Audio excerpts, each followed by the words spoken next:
سورہ کوثر اور اللہ کا ایک نام کامیابی غیب سے آ جائے گی۔ جس نے یہ عمل نہیں کیا اس نے کچھ نہیں کیا۔ بسم اللہ الرحمن الرحیم۔ محترم ناظرین، ہم آپ کو جو عمل بتانے جا رہے ہیں یہ عمل اتنا طاقتور ہے کہ آپ جس مشکل پریشانی کے لیے یہ وظیفہ کریں گے، جس حاجت جس مقصد کے لیے یہ وظیفہ کریں گے، کامیابی غیب سے آ جائے گی۔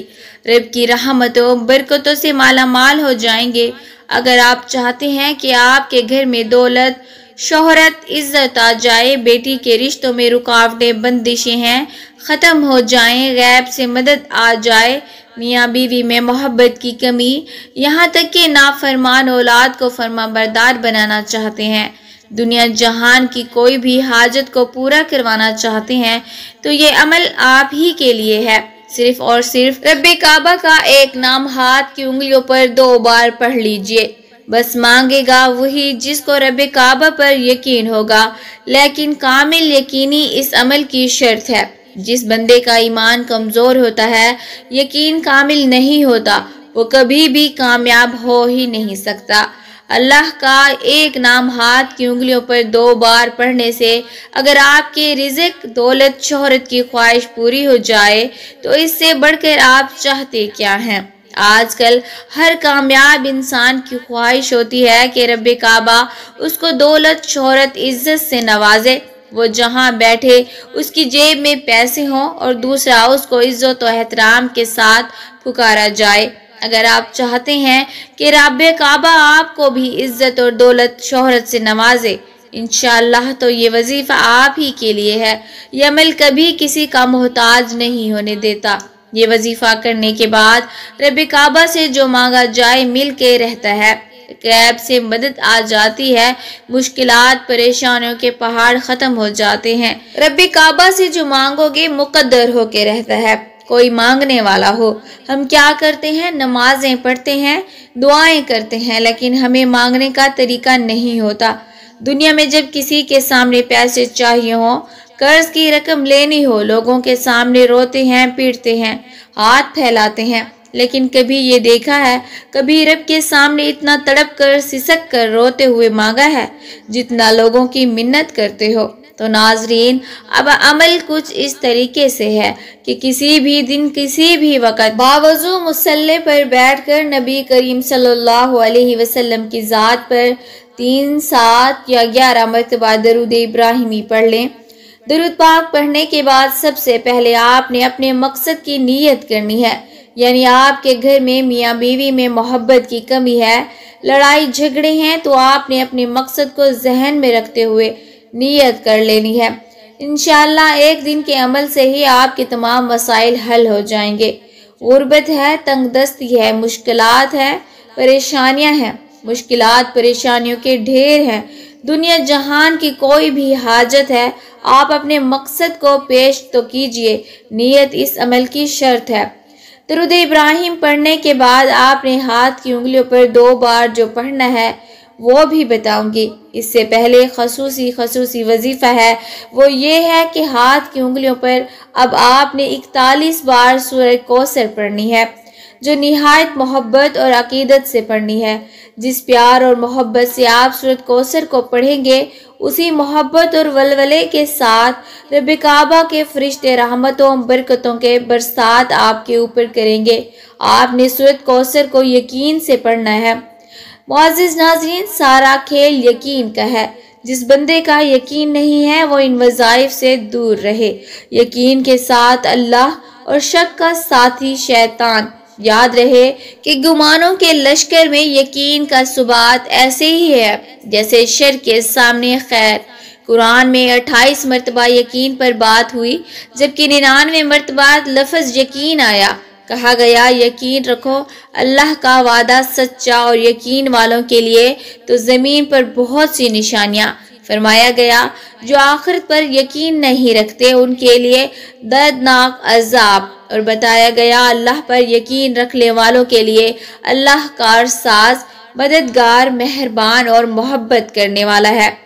محترم ناظرین، یاد رہے کہ گمانوں کے لشکر میں یقین کا ثبات ایسے ہی ہے جیسے شر کے سامنے خیر، کیونکہ رب کعبہ تو ان کو نوازتا ہے جن کا یقین ایک مضبوط پلر کی طرح ہوتا ہے۔ آپ نے کامل یقینی سے سورۃ کوثر پڑھتے جانا ہے۔ ترجمہ: بے شک ہم نے آپ کو کوثر عطا کیا، لہٰذا آپ اپنے رب کے لیے نماز پڑھیں اور قربانی دیں، یقیناً آپ کا دشمن بے اولاد رہے گا۔ ناظرین، جب جب آپ کی زبان سے سورہ کوثر کا ذکر جاری ہو، آپ روتے ہوئے، تڑپتے ہوئے، سسکتے ہوئے رب کعبہ سے اپنے مقصد کو ذہن میں رکھتے ہوئے مانگتے جائیں۔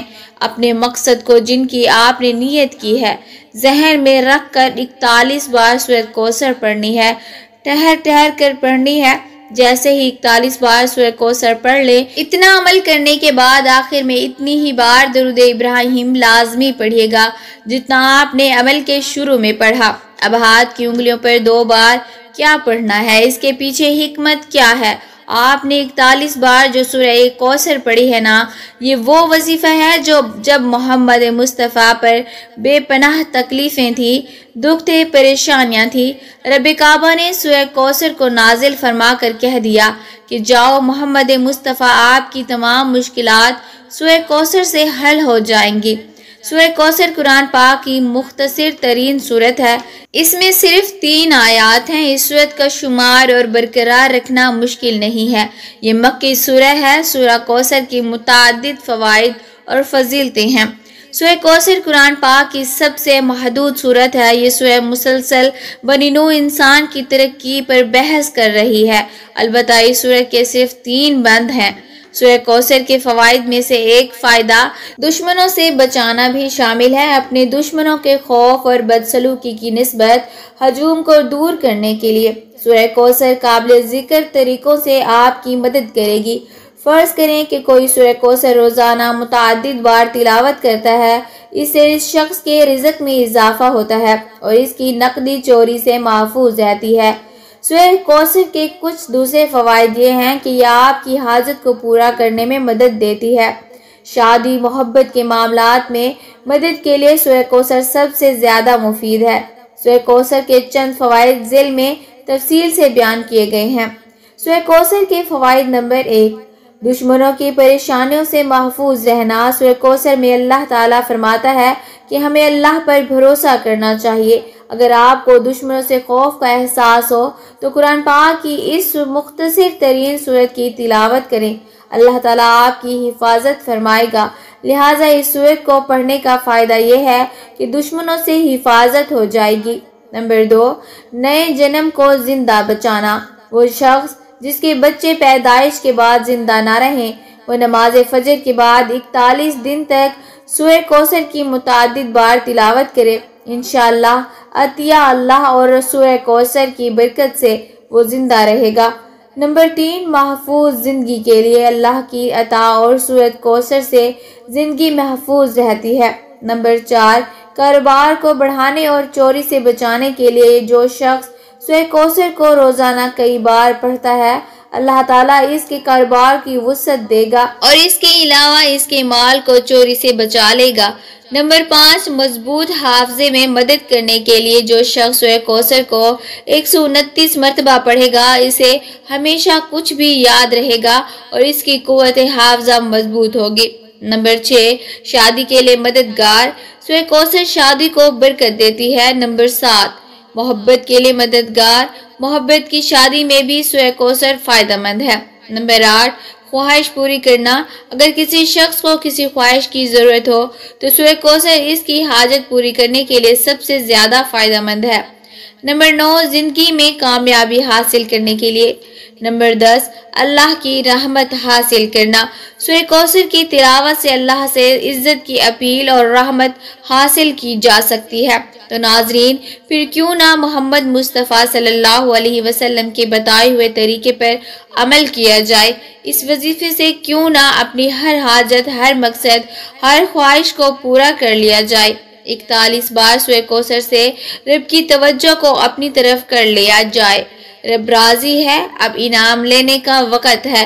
آپ نے ہاتھ کی 2 انگلیاں یعنی ایک انگلی پر 3 نشان ہیں، اسی طرح دوسری انگلی پر 3 نشان ہیں، کل ملا کر ہاتھ کی 2 انگلیوں پر 6 بار آپ نے پڑھنا ہے۔ یا مسببل اسباب، لیکن یا مسببل اسباب 6 بار پڑھنے کا مطلب یہ نہیں کہ جلدی میں پڑھیں۔ جتنا ٹھہر ٹھہر کر، جتنا عقیدت اور محبت کے ساتھ آپ ٹھہر ٹھہر کر 6 بار یا مسببل اسباب کا ذکر کریں گے، آپ کو خود محسوس ہوگا کہ غیب سے مدد آ رہی ہے۔ مشکلات، پریشانیوں کے پہاڑ ریزہ ریزہ ہو رہے ہیں، ایک بار میرے کہنے پر یہ عمل کرو۔ یہ عمل اتنا طاقتور ہے کہ راتوں رات مسائل حل کروا دیتا ہے۔ ہر حاجت، ہر مقصد، ہر خواہش کے لیے لاجواب عمل ہے۔ صرف کوئی مانگنے والا ہو، کوئی رب کو راضی کرنے والا ہو۔ جب آپ 6 بار یا مسبب الاسباب کا ذکر کر رہے ہوں تو رب سے ضد کر کے مانگتے ہوں۔ سرکار غوث عظیم ہمیشہ رب سے ضد کر کے مانگا کرتے تھے اور رب کعبہ کو ان کی ہر حاجت، ہر مقصد اور خواہش پوری کرنا پڑتی۔ میرا ایمان ہے جو بندہ اللہ کا یہ ایک نام ہاتھ کی انگلیوں پر 2 بار پڑھ لے گا، کسی کے سامنے دوبارہ ہاتھ نہیں پھیلائے گا، در در کی ٹھوکروں محتاجی سے بچ جائے گا، لینے والا ہاتھ دینے والا ہاتھ بن جائے گا۔ تو پھر کیوں نہ رب سے مانگ لیا جائے۔ ہاتھ اٹھا کر آپ نے تو سچی توبہ کرنی ہے۔ سچی توبہ اس عمل کی شرط ہے۔ توبہ سے رب کو منا لیجئے۔ توبہ کر کے جو مانگے گا مل جائے گا۔ معزز ناظرین، اللہ تبارک و تعالیٰ سے دعا کرتے ہیں کہ اللہ تبارک و تعالیٰ ہماری تمام جائز حاجات کو پورا فرمائے اور ہمارے کبیرہ صغیرہ گناہ معاف فرمائے، آمین یا رب العالمین۔ معزز ناظرین، کامنٹ باکس میں اللہ کے 99 ناموں میں سے ایک نام ضرور ٹائپ کریں۔